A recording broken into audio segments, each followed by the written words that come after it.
plaisir d'accueillir mon ami et collègue Jean Asselborn, ministre luxembourgeois des Affaires étrangères et européennes, de l'immigration et de l'asile. Cher Jean, vous avez toujours été un ami du Maroc et je veux ici rendre un hommage sincère à votre engagement personnel pour le renforcement de cette relation bilatérale. Durant vos différentes visites au Maroc, à chaque fois, vous avez apporté un plus à cette relation bilatérale et nous sommes aujourd'hui très heureux de cette nouvelle opportunité. La visite intervient dans un momentum très positif pour nos relations bilatérales. Des relations qui ont toujours été amicales, des relations qui ont toujours été orientées vers la coopération et des relations qui ont été toujours empreintes d'un esprit de sérénité et de compréhension mutuelle. Aujourd'hui, la volonté, c'est de leur donner un contenu solide à deux niveaux. Au niveau de la concertation politique, et je pense que nous nous concertons souvent sur beaucoup de sujets. Nous nous sommes vus à New York le mois dernier. On a eu des entretiens téléphoniques à plusieurs reprises et on s'est rencontrés en marge de plusieurs réunions. Donc il y a une pratique, une tradition de concertation sur beaucoup de sujets. Et sur beaucoup de sujets, nous partageons la même vision, fondée sur les mêmes valeurs, sur les mêmes intérêts pour la paix et la stabilité régionale et internationale. Dans le cadre de cette concertation, je pense que nous avons aussi créé une pratique de soutien réciproque concernant les candidatures. Et là, je réitère notre soutien à la candidature du Luxembourg pour le mandat de membre non permanent au Conseil de sécurité, je pense 2030-2031 pour vous. Et en contrepartie, 31-32, et on vous remercie pour votre soutien à notre candidature pour le Conseil de sécurité aussi 28-29 pour le Maroc. Donc, le volet concertation politique, soutien dans les organisations régionales et internationales, quelque chose qui est mis en place aujourd'hui. Le deuxième volet qui est très important, c'est le volet économique. Et là aussi, je pense qu'on a réalisé beaucoup d'avancées. On se prépare à accueillir Son Altesse Royale, le Grand-Duc héritier du Luxembourg, à la tête d'une mission économique les 10 et 13 octobre. Ça va être la troisième mission, après celle de 2015 et de 2019. Le Luxembourg est aujourd'hui dans les top 10 des investisseurs étrangers au Maroc et l'année dernière, c'était même le 5e investisseur au Maroc. L'ouverture du bureau économique luxembourgeois à Casa est un autre signal de cette volonté de renforcer les relations bilatérales. Je comprends que c'est le premier en Afrique et seulement parmi les 9 que vous avez de par le monde. Et ça, c'est un signal aussi de cette volonté de faire du Maroc cette plateforme économique, cette plateforme d'investissement et de commerce du Luxembourg vers le continent africain. Je pense aussi que la position de Luxembourg sur des questions importantes pour le Maroc, comme la question du Sahara, renforce ce momentum aujourd'hui de nos relations bilatérales.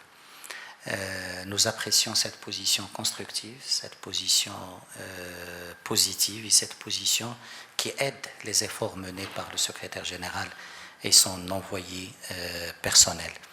Donc aujourd'hui, on a ce momentum à la fois par rapport à un renforcement des concertations politiques, un renforcement du contenu économique de la relation, mais aussi par rapport à cette à cette expression de la position du Luxembourg sur la question du Sahara marocain, qui ouvre des perspectives très prometteuses pour nos relations bilatérales et qui fera de cette visite un moment important de nos relations. Donc, encore une fois, cher Jean, c'est un plaisir de te recevoir et surtout merci pour tout ce que tu fais pour le renforcement de cette relation bilatérale.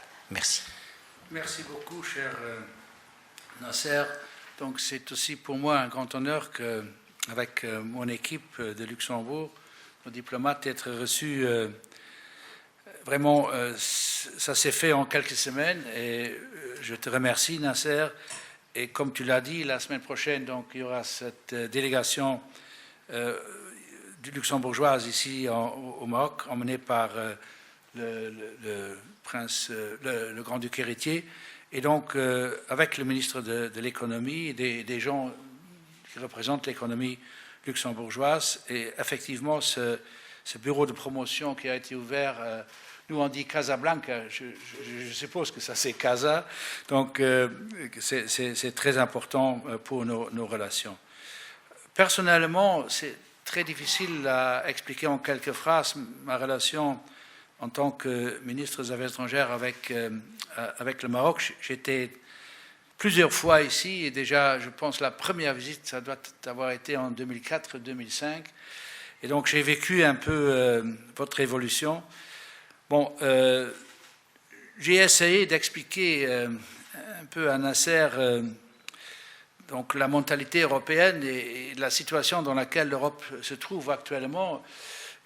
Bon, c'est, je pense, aussi difficile que de m'expliquer donc la position de la Ligue arabe, par exemple, mais nous nous donnons de la peine d'avoir une position commune en matière de politique étrangère, ce qui n'est pas facile. On est 27 pays avec 27 parlements et évidemment des mentalités, des histoires, de la géographie très différentes. Mais je pense que je pourrais quand même dire deux mots, si vous êtes d'accord.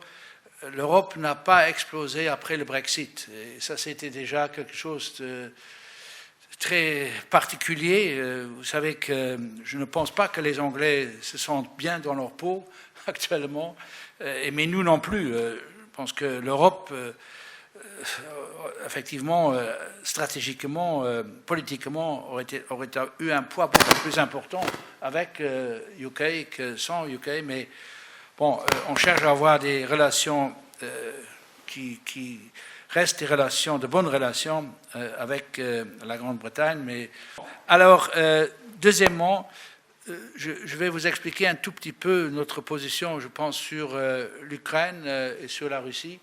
Donc, on a vraiment essayé à tout faire dans l'Union européenne pour éviter cette intervention militaire russe, cette guerre, hein, il faut la nommer comme c'est une guerre en Ukraine. Malheureusement, on n'a pas réussi. Je pense que personne n'aurait réussi parce que, en fait, moi je pense que la Russie et Poutine avaient déjà décidé au mois d'octobre, novembre 2021 de faire cette guerre. Bon, nous sommes confrontés avec une guerre qui n'est pas une guerre européenne. Si Poutine gagne cette guerre, c'est que la loi du plus fort donc gagne et on ne sait pas où ça s'arrêtera. La Russie, c'était l'Union soviétique à l'époque, après la Deuxième Guerre mondiale, a contribué à établir toutes les règles de la Charte des Nations Unies, tout le droit international qui s'en est suivi, et c'est eux-mêmes, membres permanents du Conseil de sécurité, qui bafouent donc toutes ces règles, et on est dans une situation dramatique pour les Ukrainiens, mais il y a une peur énorme en Europe. Je pense que les deux conséquences sont, pour nous, quand même gérables, c'est-à-dire qu'on a peur d'être froid, d'avoir froid en hiver, parce que les réservoirs de gaz ne sont pas remplis, mais pour l'Afrique et pour beaucoup de pays en Afrique, c'est une autre peur, c'est la peur d'aller vers une famine, donc une crise alimentaire. Et donc, je pense qu'il faut une réaction européenne, mais aussi une réaction de la communauté internationale pour essayer de stopper donc cette guerre. Ce que nous avons fait, c'est 2 ou 3 choses importantes. La première, par les sanctions qu'on a décrétées, arrêter Poutine, ne pas lui donner les moyens de continuer la guerre, ce qui est, je pense, pour nous, est quand même logique. Et deuxièmement, on ne peut pas intervenir, ni l'OTAN ni un autre, intervenir militairement, sinon on va vers la catastrophe.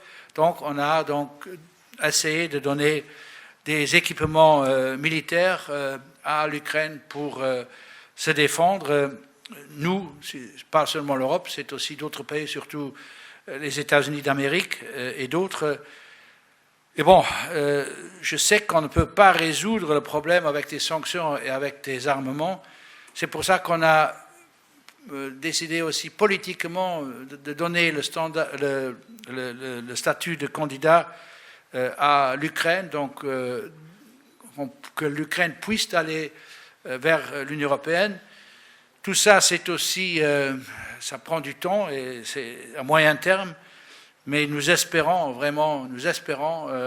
avoir, comme on disent les Anglais, window of opportunity, donc le moment où vraiment la diplomatie puisse répondre, parce que cette peur en Europe, et je crois même au-delà de l'Europe, si je pense à votre pays ici et à l'Afrique en entier, pas seulement l'Afrique du Nord, donc il y a une espérance qu'on puisse arriver à stopper cette guerre. Et ça, c'est le premier des enjeux de l'Union européenne. Il y a un deuxième point qui est très important pour vous, pour nous, je pense pour l'Europe, pour l'Afrique, c'est-à-dire la question du Sahara occidental. Et donc, je tiens vraiment à réitérer le soutien de longue date de mon pays au processus mené par les Nations Unies.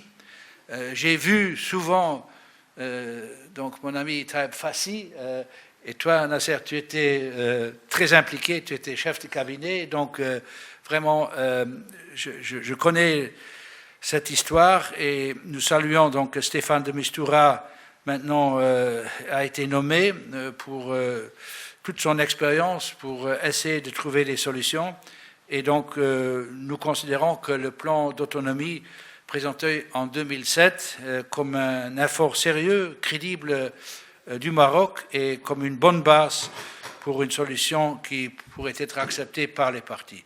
Voilà, sur ce point, je sais que l'importance que ce point a pour vous, et je souhaite que vraiment la communauté internationale puisse vous aider à trouver une solution.